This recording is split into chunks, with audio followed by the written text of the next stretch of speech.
Cette 22e édition est une édition à succès. On a rempli au-delà de toutes nos espérances les salles tous les soirs. Les publics, les festivaliers ont été enchantés de ce qu'ils ont entendu. Au niveau également de la restauration, avec le chef Didier Lamotte, nous avons tous les soirs rempli le restaurant associatif. Les food trucks ont également eu un bon résultat financier et le bar de l'association du jazz également. On a vraiment fait une exceptionnelle saison. Les nouveautés cette année, on a essayé de faire que le jazz perde un petit peu l'image du jazz intello bourgeois. On a inclus une masterclass contrebasse, mais surtout une masterclass slam avec donc des jeunes pleins de talent qui sont venus faire une démonstration et qui ont enchanté le public qui était là. Ce sont les principales nouveautés de cette année.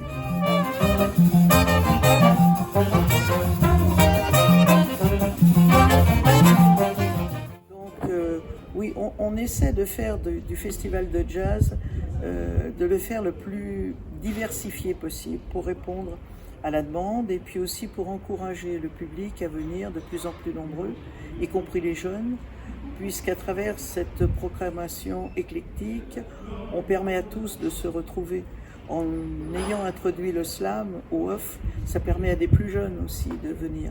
Notre volonté, c'est aussi d'étendre la possibilité de venir écouter du jazz au off, puisque c'est gratuit. Et là aussi, c'est très éclectique. Ce sont aussi des déambulations en ville qui permettent à chacun de pouvoir prendre un petit morceau de musique à l'heure de l'apéro. C'est aussi des déambulations au château, puisque nous avons un partenariat cette année avec le château de Foix. Donc tout ça nous amène de plus en plus à avoir des programmes de plus en plus riches, de plus en plus diversifiés, avec des festivaliers qui sont de plus en plus contents.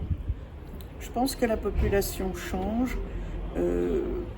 On a de plus en plus quand même de jeunes.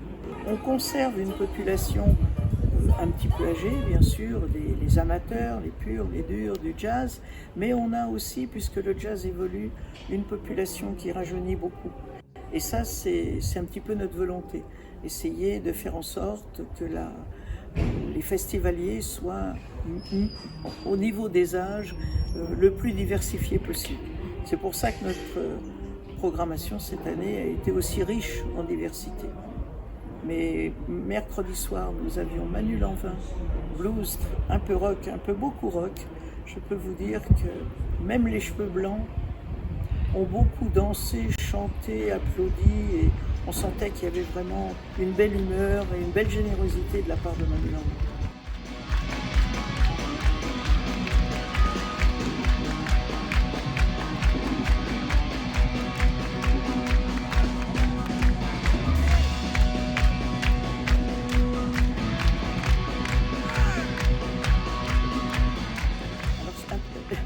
L'organisation du festival pour la saison 2024 va commencer en septembre.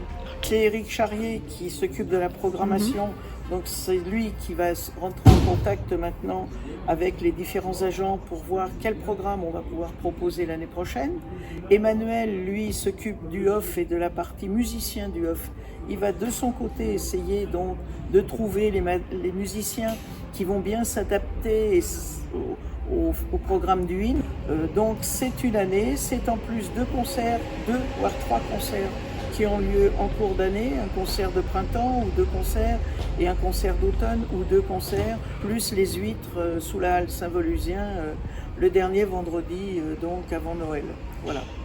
Donc c'est du travail, c'est beaucoup de travail pour les membres du bureau. Nous sommes 7 et c'est aussi du travail pour le conseil d'administration qui nous accompagne tout au long de l'année. On essaie d'améliorer, on essaie de faire attention à ce qui n'a pas été et puis à remettre tout bien en place, à faire mieux, toujours mieux. C'est notre volonté essentielle, quitte à rogner sur d'autres choses, mais vraiment le jazz à Foix, c'est avoir une belle programmation, faire plaisir aux festivaliers.